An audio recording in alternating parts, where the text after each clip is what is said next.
안녕하세요. 저는 서울에 살고 있는 디저트 카페를 운영하고 있는 29살 여성입니다. 지금은 사랑하는 남편과 함께 카페를 운영하며 디저트 사업을 병행하고 있습니다. 저는 한때 비혼주의자였어요. 다짜고짜 이런 이야기를 왜 하는지 의심이신 분들이 계실 텐데 제 사연을 들어보시면 그 이유를 자연스레 알게 되실 거예요. 아무튼 저는 결혼은 사치라고 생각하며 혼자 사는 게 차라리 마음 편한 것 같아요. 제가 왜 비혼주의를 찬양했었는지, 왜 결혼을 사치라고 생각했었는지 궁금하지 않으세요? 불과 1년 전에 일어났던 일이라 좀 더 생생하게 들려드릴 수 있을 것 같아서 카페 마감 후 혼자 음악을 들으며 사연을 적어봅니다. 사실 저에게는 남모를 가정사가 있어요. 저는 어렸을 적 엄마가 일찍 돌아가셨고 몸이 불편하셨던 외할머니가 저를 어렵사리 키우셨거든요. 그래도 부족함 없이 키우시려고 식당에서 일도 하시고 밤에 잠도 못 주무시며 부업을 하시면서까지 저를 뒷바라지 해주셨어요. 사춘기가 와도 그러려니 하시며 저를 애지중지 해주신 탓에 저는 큰 문제 없이 중학교 시절을 보냈고 그런 할머니가 고등학생 때 노안으로 돌아가시며 저 혼자 남게 되었죠. 할머니가 돌아가시고 유품을 정리하다가 제 베넷 쪼고리가 담긴 작은 상자를 발견했어요. 김도진이라는 이름과 함께 주소가 적힌 종이 그리고 할머니의 편지가 있었습니다. 할머니의 편지를 읽으며 겨우 억누르고 있던 슬픔이 몰아쳐 하염없이 눈물을 흘렸습니다. 세상에 저 혼자밖에 없음을 다시금 깨달았고 앞으로 어떻게 살아야 할지 막막했거든요. 할머니의 장례를 치른 지 몇 개월의 시간이 지나고 조금씩 안정을 찾아갔어요. 엄마와 할머니는 일가 친척도 없었던 터라 앞으로는 저 혼자 먹고 살아야 했습니다. 그래서 낮에는 학교를 가고 저녁에는 카페에서 아르바이트를 했어요. 학비는 학교에서 어려운 가정에게 지원을 해주는 제도가 있어서 부담을 덜 수 있었고 문제는 먹고 자고 하는 생활비였는데 방세가 만만치 않더라고요. 다행히 할머니가 남겨두고 가신 약간의 돈과 엄마의 사망보험금이 2천만 원으로 제가 성인이 될 때까지 먹고 사는데 지장은 없었습니다. 그렇게 할머니가 남기신 작은 박스는 장롱 구석에 처박아두고 점점 잊혀지게 됐죠. 다행히 제 사정을 아는 구청 직원의 도움으로 매달 쌀과 반찬을 지원받게 되었고 저랑 친하게 지냈던 단짝 친구의 부모님이 가끔 반찬을 해서 전달해 주셨어요. 평소에 할머니와 자주 왕래하던 이웃집 할머니들도 저에게 밥을 먹으러 오라며 살뜰히 챙겨주셨죠. 그렇게 주변의 도움을 받으며 어렵사리 생활했고 고등학교 3학년이 되던 봄 남자친구를 만났어요.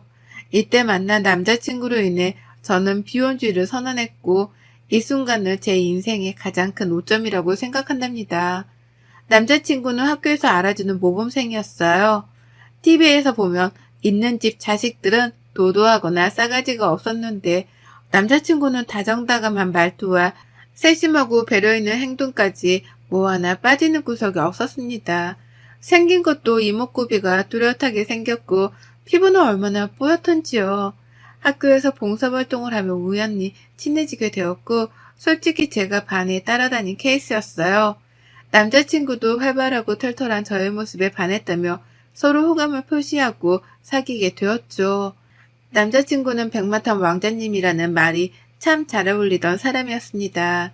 남자친구의 집은 대대로 법조인을 배출한 사자 집안이었어요. 그렇게 남자친구는 대학도 서울에서 유명한 법학과로 진학을 했어요. 저는 앞으로 먹고 살 것이 더 큰 문제여서 대학 공부는 사치였습니다. 물론 저에게도 대학에 대한 로망이 있었어요. 화창한 날에 잔디밭에 앉아 책을 읽거나 하는 그런 로망이요. 저도 공부를 못하는 편은 아니었어요. 하지만 대학 등록금이며 학비, 생활비가 여의치 않았기에 당장 먹고 살기가 더 급급했어요. 그래서 저는 고등학교를 졸업 후 바로 일을 했습니다. 나이가 어리다는 이유로 사회 경험이 부족하다는 이유로 번번이 면접에서 탈락하곤 했지만 우연히 좋은 기회로 한 디저트 카페에 취직할 수 있었어요. 이 디저트 카페에서 일한 것을 우연으로 저는 디저트 커피에 관심을 갖게 되면서 지금의 카페를 창업하기에 이르렀죠. 몇 년의 시간이 흐르고 남자친구는 대학을 졸업하는 것과 동시에 사법고시를 준비하게 됐어요. 저는 계속 일을 하며 제과제빵 자격증, 바리스타 자격증을 취득하고 경험을 쌓는 중이었고요. 남자친구 집이 상당히 엄격한 집안이라 사법고시를 준비하는 기간에는 다른 요인에 방해받지 않게 집에서 기본적인 지원 말고는 금전적인 지원을 끊었다고 해요. 정말 공부에만 몰두하라는 의미였죠. 그래서 저는 제가 모은 돈을 남자친구에게 주며 이것으로 생활하라며 보태주었어요. 남자친구는 받지 않으려 했지만 저는 내가 남자친구한테 이 정도도 못해줘? 내가 지금 능력이 있으니 이렇게 해주는 거야. 나중에 사법고시 합격하면 나 잊으면 안 돼? 라며 반강제로 돈을 쥐어주었어요. 미래를 위한 투자라며 남자친구를 다독이면서요. 그때 그러지 말았어야 했습니다. 지금 와서 후회하면 뭐하나요? 이미 엎질러진 물인데. 그렇게 3년이라는 시간에 밤낮 없이 일하며 남자친구가 굶을까봐 몇 끼니를 차려 먹을 수 있게 밥을 챙겨주고 온갖 영양제, 부여까지 할 수 있는 건 최대한으로 하며 뒷바라지 했고 결국 남자친구는 사법고시에 합격했어요. 사법연수원을 졸업하고 변호사로서 강남에 있는 중견 로펌에 스카우트 제의가 온 남자친구는 만족스러운 첫 출발을 하게 되었죠. 그런 남자친구의 모습을 보자니 제가 다 뿌듯하더군요. 그때까지만 해도 제 미래는 행복할 줄 알았거든요. 제가 카페에서 일을 하게 된 지도 7년차가 되었을 때 사장님이 말씀하셨어요. 지훈씨, 이제 창업을 해보는 게 어때? 일도 오래 했고 지훈씨 실력이라면 창업해도 문제될 게 없는데? 에이, 저는 아직도 많이 배워야 해요. 많이 모자른걸요. 아직도 쿠키 굽다 태우는 거 보면 모르겠어요? 그래도 벌이도 어느 정도 되고 실력도 있으니 충분히 될 것 같은데 도움이 필요하면 언제든 말해. 내가 적극적으로 나서서 도와줄 수 있는 건 해줄 테니까. 그런 사장님의 말에 저는 창업에 대해 알아보며 나름대로 바빠지기 시작했어요. 얼마 뒤 남자친구의 생일이 다가와 모처럼 좋은 시간을 보내고 싶어 남자친구에게 연락했습니다. 자기야, 며칠 뒤면 자기 생일인데 우리 안 본 지도 좀 오래됐고 날 잡고 맛있는 거 먹으러 갈까? 어떡하지? 나 그날 선약 있어. 아쉽지만 다른 날 보자. 자기 친구들이면 내 친구들이나 마찬가지지 뭐. 같이 보면 안 돼? 어떻게 자기 친구들이랑 내 친구들이 같아? 이번에 로펌에 근무하면서 사귄 동료들이야. 어떻게 만든 자리인데 이 정도로 말하면 알아들어야지. 이번에 시니어 변호사 선배들도 와서 중요한 자리인데 거기에 어떻게 자기를 데려가? 알겠어. 왜 신경질이야? 그럼 다른 날 보자. 다시 연락할게. 저는 남자친구에게 내심 서운했지만 중요한 자리라고 하니 그러려니 하고 넘어갔습니다. 그래도 서프라이즈로 놀래켜주고 싶어 남자친구가 일하는 로펌 앞으로 찾아갔어요. 제가 직접 만든 귀여운 모양의 디저트와 커피를 사들고 기다렸습니다. 점심시간이 끝나갈 무렵이었는데 저 멀리서 남자친구가 오는 거예요. 저는 반가운 마음에 자기야 라고 외치며 남자친구를 불렀죠. 남자친구는 저를 발견하고는 뛰어오더니 불같이 화를 내는 게 아니겠어요? 왜 연락도 없이 왔어? 나 외근 중이면 어떡하려고 그랬어. 미리 연락을 하고 오란 말이야. 여기가 오고 싶으면 오고 자기 마음대로 할 수 있는 데야? 아니, 나는 그게 자기 생일이기도 하니까 못 봐서 이것 좀 전해주려고 왔지. 왜 그렇게까지 성질을 내? 그렇게 남자친구와 약간의 실랑이를 했는데 손에 들고 있던 커피와 디저트를 놓쳐 땅에 떨어뜨렸어요. 그것을 보고 주변에 있던 사람들이 하나둘씩 쳐다보기 시작했고 남자친구는 얼굴이 빨개졌죠. 지나가던 동료들을 데리고 남자친구는 황급히 로펌 건물 안으로 들어가 버렸어요. 그런데 들어가면서 들리는 소리가 가관이었어요. 저 여자가 태훈 씨 뒷바라지 해준 그 여자야? 태훈 씨가 눈이 많이 났네. 뭐가 모자라서 저런 여자를 만나요? 집에서 반대 안 해요? 저분이 태연 씨가 말했던 그 조강지처? 조강지처는 무슨 조강지처예요. 보니까 돈 노리고 들러붙은 거 아닌가 몰라. 태연 씨가 어떻게 저런 사람이랑 만났는지 상상이 안 가네요.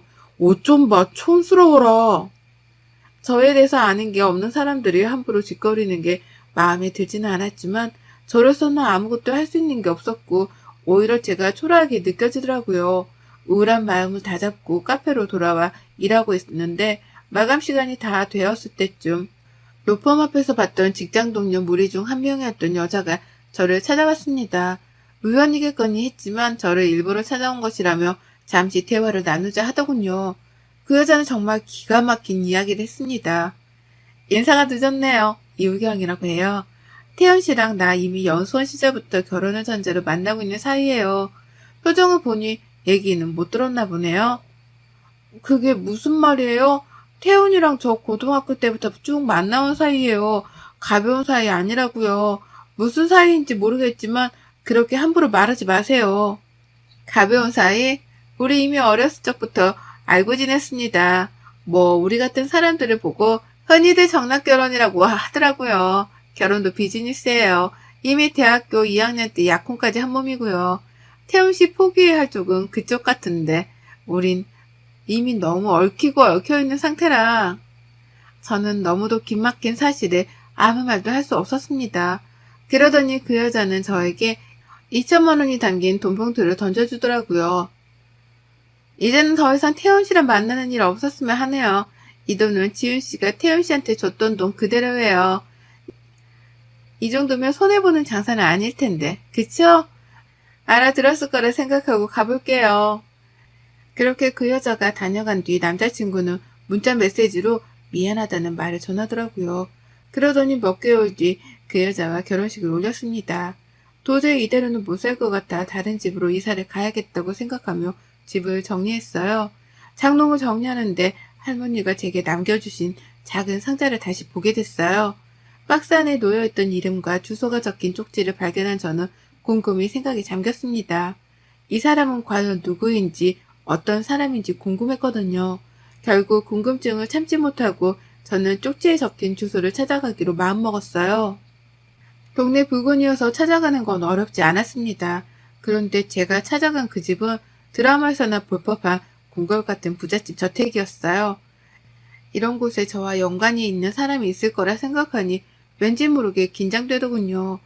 안내해주시는 분을 따라 집 안으로 들어서니 중후하고 인자한 모습의 중년 부부가 앉아 있었어요. 그래, 나를 찾아왔다고요?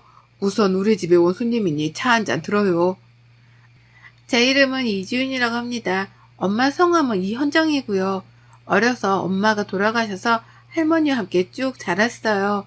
할머니는 제가 고등학생 때 돌아가셨지만요. 실례지만 혹시 저와 어떤 연관이 있으신지 여쭤봐도 될까요? 차 한잔을 하며 제 이름과 엄마, 할머니의 이야기, 살던 곳의 이야기를 하니 가만히 듣던 중년 남성은 충격을 먹었는지 찻잔을 떨어뜨리더니 이내 눈물을 흘리는 겁니다. 알고 보니 그 중년 남성은 제 친아버지였던 거예요. 저는 한 번도 생각하지 않았던 아버지가 내 눈앞에 있다는 사실에 놀라 그 마음을 주체할 수 없었어요.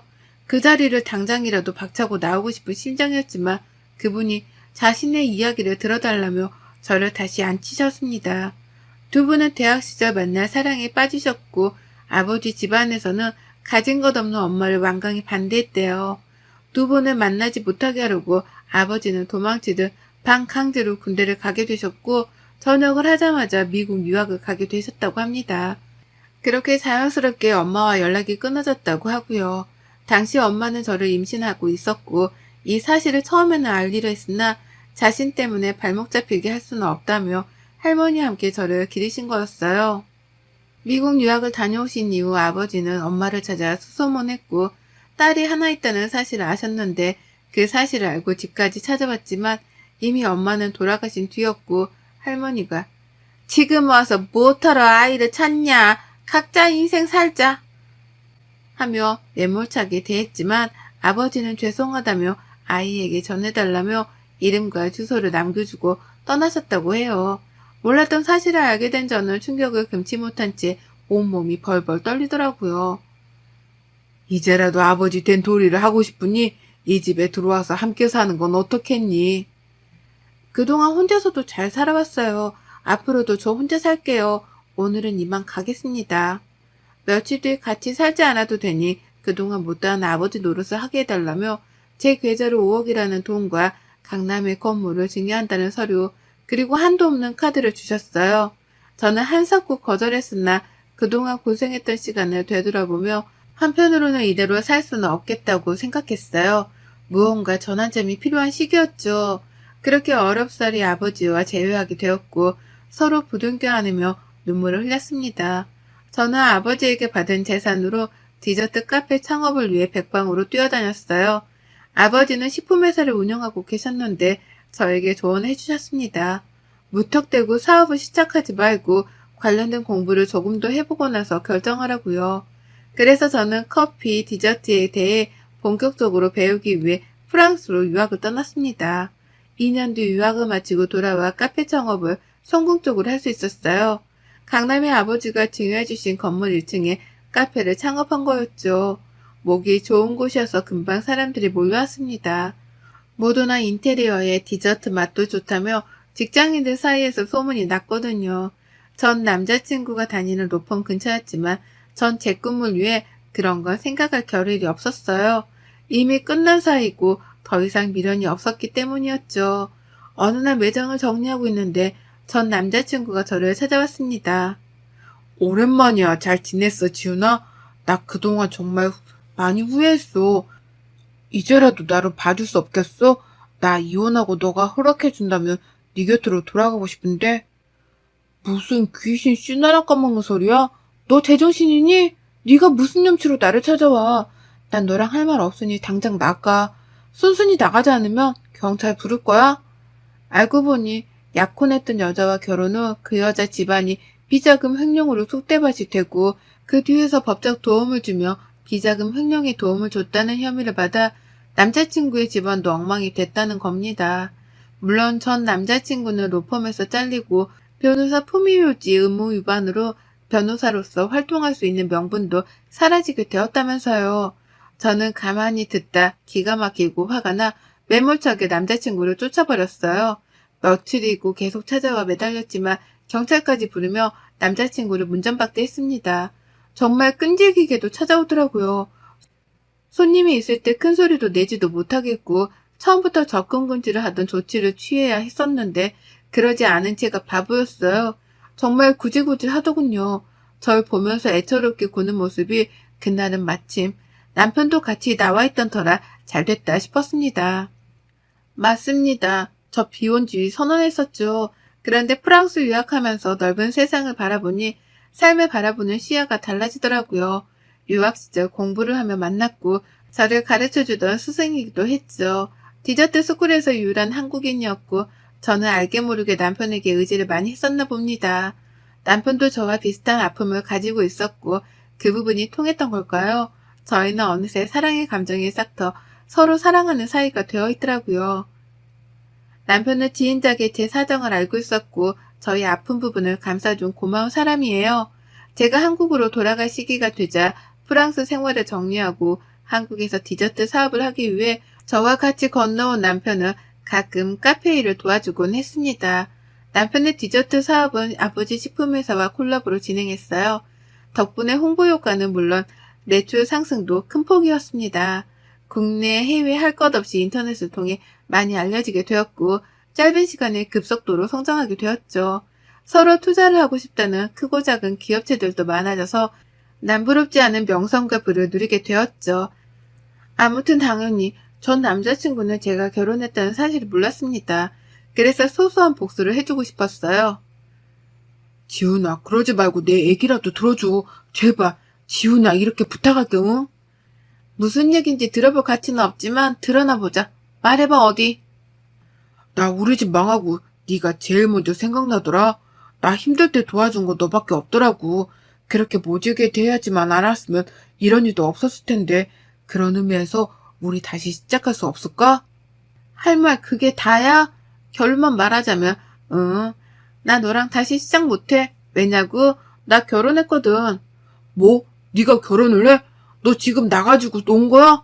이 못된 년 같으니라고 뭘 해줄 것처럼 하더니 날 가지고 놀아? 네가 그러고도 무사할 것 같아? 전 남자친구가 저에게 손찌검을 하려는 신용을 하자 남편이 재빨리 제지했어요. 저기요, 말씀이 지나친 것 같은데 당신이 말한 그 남자가 이 사람이요? 남편과 카페 직원들은 전 남자친구가 하는 행동을 촬영하고 증거로 남겨놓았어요. 그중 한 명은 전 남자친구가 찾아올 때마다 사진과 동영상을 찍어두었죠. 남편은 더 이상 봐줄 수가 없다며 다시는 얼씬도 못하게 해주겠다고 엄포를 놓더라고요. 그러고는 곧장 경찰에 신고해 남편을 연행시켰고 폭행 및 협박 등의 명목으로 고소했습니다. 합의를 하지 않으면 전 남친은 꼼짝없이 구치소에 수감된 신세였죠. 시댁이 될 뻔했던 전 남자친구의 부모님까지 찾아와 무릎을 꿇고 난리를 치는 통에 남편과 저는 못 이기는 척하며 500만 원의 합의금을 받고 고소를 취하해 주었습니다. 전 남자친구와 그 집안 사람들은 정말 고맙다며 인사를 하더니 다시는 찾아오는 일 없을 거라며 꽁지 빠지게 도망가더라고요. 왜 500만 원이라는 돈까지 받았냐고요? 솔직히 안 받아도 그만이 돈이었는데 제가 당했던 기분 그대로 느끼게 해주고 싶었거든요. 저도 같은 사람 되는 거 아니냐며 비판하실 분들이 계시겠지만 이런 거 당해보지 않으면 모릅니다. 그동안 밀어나기도 하고 답답하기만 했던 제 인생은 지금의 남편을 만나 밝고 활기찬 기운만 가득하네요. 사업가 기질이 탁월한 남편을 저보다 저희 아버지가 더 좋아하시는 거 있죠? 남편과 저는 서로 믿고 의지하는 만큼 저희는 더더욱 성장할 겁니다. 그리고 앞으로 더 행복할 거고요. 어떠셨나요, 여러분? 비혼주의 선언할 만 했었죠? 그렇게 인생에서 큰 쓰레기를 걸을 수 있어서 얼마나 다행이었는지 몰라요.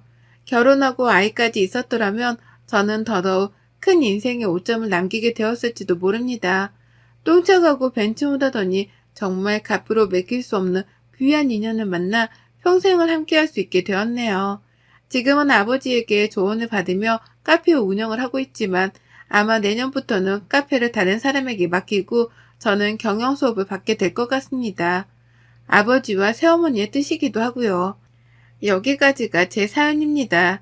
저의 긴 사연을 읽어주셔서 감사드려요. 여러분도 항상 행복하길 바랍니다. 여러분의 생각은 댓글로 남겨주세요. 오늘도 시청해주셔서 정말 감사합니다.